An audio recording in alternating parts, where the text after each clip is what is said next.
வந்த சுடற்கொடியே சோகத்தை நிறுத்தி விடு. நாளை வரும் மாலை என்று நம்பிக்கை வளர்த்து விடு. நம்பிக்கை வளர்த்து விடு. நம் காதல் ஜோதி கலையும் ஜோதி கலைமகள் மகளே வாவா.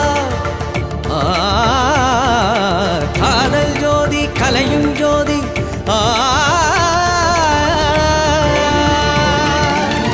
ஜோதி எப்படி ஜோதியை எரிக்கும்